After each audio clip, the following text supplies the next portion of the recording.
Welcome to the Expanding Worlds podcast. I'm your host, Deborah Caldo. And welcome to this series on planning the journey, where I'm sharing my own experiences of the 4 areas that the podcast focuses on: daily living, relationships, purpose, and financial.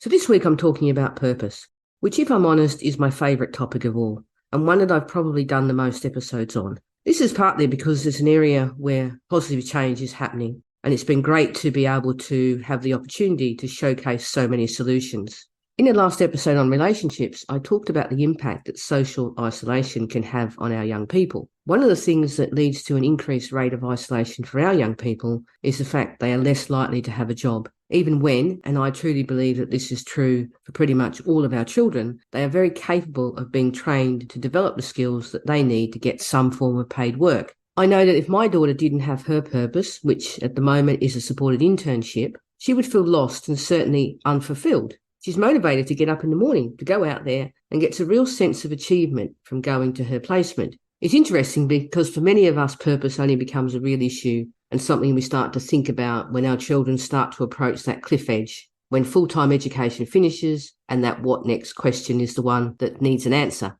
School is really, for most of us, our first purpose. It's the reason we get up in the morning, and it gives a structure to our day. And I don't know about you, but I hadn't really thought about school in that way for my daughter until it started to come towards the end of her being in full-time education.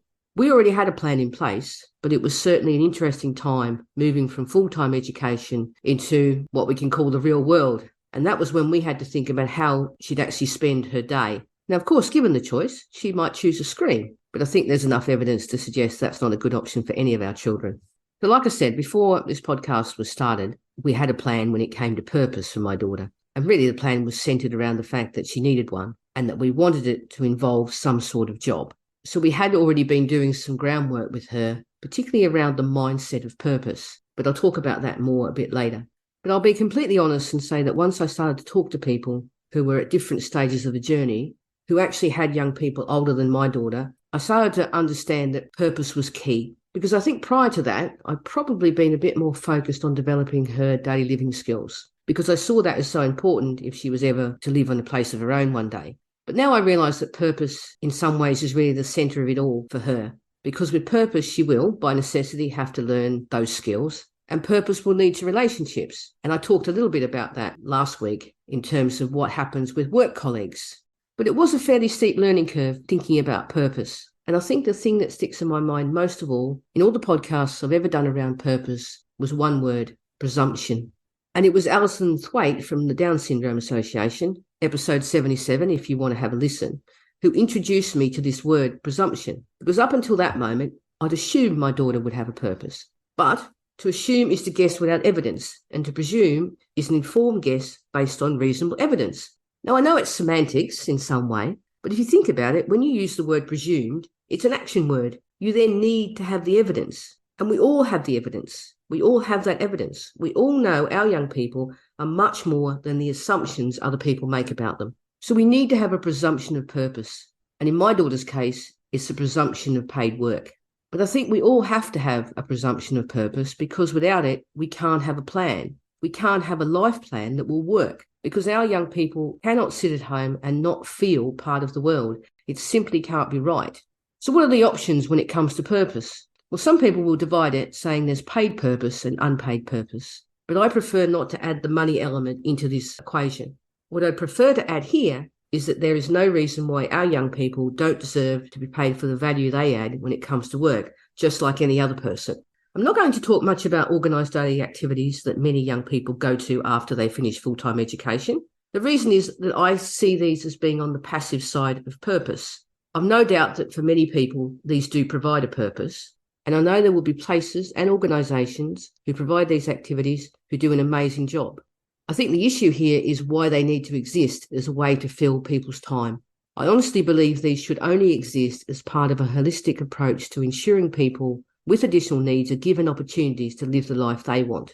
And I know organisations like this exist because I've spoken to them. In fact, check out the Grace Air Profile series if you want an example of best practice in this area. So the first option I really want to talk about is volunteering, which, whilst being unpaid purpose, does offer a way in, because often our young people have been excluded from those weekend jobs And this is something that you can start from an early age. And it's something that my daughter's been doing for quite a long time. When we lived in the village, she helped me deliver the village newsletter and always got involved in community cleanups. And volunteering can help develop new skills, which can help boost confidence and self-esteem. It also gives a sense of purpose as they use their skills to help others and make a positive impact within their community or within the organisation that they're volunteering with. And often they can learn a new skill, which will one day be useful if they do decide they want to go and get paid work. And of course, there'll be networking opportunities to meet people who may work for an organisation who has a job that might be suitable for them. Just like anyone, often work opportunities come through who we know, not always what we know. Of course, with this chance to meet new people, there's a chance to also build relationships, build around those similar interests that you're volunteering for. Volunteering is a great thing for all of us, and it's easy to see the mental health benefits of giving back and getting involved in helping others. So volunteer roles are an ideal purpose starter, if you like. Of course, it's always about finding the right fit for your young person and ensuring the peer group there is one they can identify with and engage with. When it comes to moving into paid purpose, there are a number of options to think about in terms of getting the support to help your young person make that transition. And these might include getting onto a traineeship or a supported internship. And all of these are ways to get the skills needed to get into paid work. There are also apprenticeships, which are obviously paid, but I know at least here in the UK, they can be harder to access. What all these have in common is that they are all about the real life experiences of a workplace. Done well, they will provide individual support to help our young people develop the skills they need to succeed and help them develop a better understanding of the job market and what types of jobs they might be interested in pursuing. In the case of a supported internship, the young person has a job coach, and their role is to support the young person as much as they need, but then to step back as they become familiar with their job role. And the job coach also liaises with the employer, so the employer can understand more about employing young people with additional needs. I can say from personal experience, and I know it's a bit of a cliche, but being on a supported internship has been a game changer for my daughter. It's changed her opinion of herself. She sees herself as a member of this team. She sees herself as someone who can learn new things. She sees herself as someone who will get paid work. Moving our young people towards paid purpose also has much wider implications. It requires a change in the way society, more specifically employers, view young people with additional needs. For all the negativity that we can feel about the futures for our young people, let me assure you that there is a wave of change happening when it comes to organisations recognising the value of a diverse and inclusive workforce. But the challenges are still obvious, and it's important to acknowledge these so that we can support our young people to overcome them. Some employers still hold misconceptions about employing people with additional needs. That dreaded term, reasonable adjustments, scares them. But if they really understood what it means, they would realise they already do this with their current employees on a daily basis. Well, they do if they're the forward-thinking type of employer we all want to work for. With the right support, resources, and a genuine understanding of what reasonable adjustments really means, organisations can access a talented pool of employees who bring with them unique abilities. And the role of technology in adding to the accessibility of both workplaces and job roles shouldn't be downplayed here either.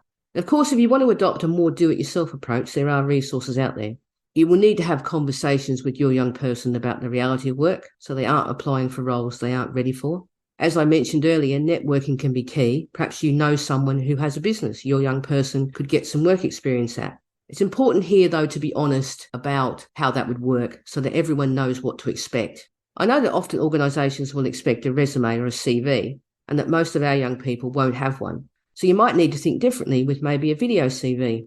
The reality is that for many of our young people, and I would suggest most people actually, this is a poor way to assess competency. And it is becoming more popular for companies to look at other methods, including job trials, which allows our young people to show the skills they do have in person, not the skills they don't have on paper.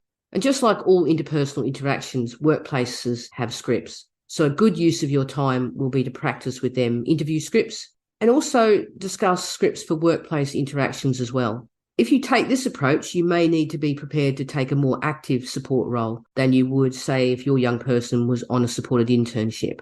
Whatever approach your young person takes, it'll be a challenging time for them. So our roles are so important to be their coach, their cheerleader. In fact, to do more of all the stuff we've already been doing for a long time for them. I want to finish off this episode by talking a little bit about mindset. I find the word a bit misleading, to be honest. It really says the opposite of what it means. If you have a set mind, you're in a space where you've decided that this is the way things are done. But actually, mindset is all about being open to new ideas. We talk about a positive mindset in a way to say that we're prepared to do the hard things, to challenge the status quo. And when we start talking about mindset, it's not just our young person's mindset that's important, it's ours as well. When it comes to our own mindset, we need to acknowledge here that we've spent many years dealing with a lot of negative input. I know from the moment my daughter was born, it's been all about her limitations, what she can't do, and that can really start to wear you down. And of course, any support we ask for comes with the expectation that we need to prove how bad things are, not how a little bit of support would help make things so much better and open up more opportunities. And our positive mindset is also being pummeled into submission by fear. Fear of the future, fear of the world that we can't control. I still worry when my daughter catches the bus alone, but every time she does it, that fear reduces just a tiny bit. So the mindset we need to show our young people is one based on that word, presumption. Because let's face it, we're their first job coach. Actually, we're their life coaches. And leading from our mindset will be their mindset and a belief that they need to plan for the future. And it's hard for them too, because again, the messages they get at school are often not ones that say presumption of purpose. Very few schools focus on paid employment as an option at the end of school for our young people. Often our children continue in full-time education, not because it's the best option, but because it's the only option they're given. Of course, there are innovative schools who understand this policy is wrong and are partnering with organisations who can deliver real employment opportunities. And hopefully this will become the prevalent model of the future. But really it all starts with us. I now consider it lucky that for many years we had to travel some distances for our daughter to get the education right for her, because these long car journeys provided the perfect opportunity to expose her to mindset teaching. I'm fairly sure her favourite won't be everyone's cup of tea, as they say, but Zig Ziglar has been integral in helping her develop the mindset she has when it comes to work. For some reason, she likes his jokes and his delivery style. So he's still very much part of her morning ritual, even though there's no car now required.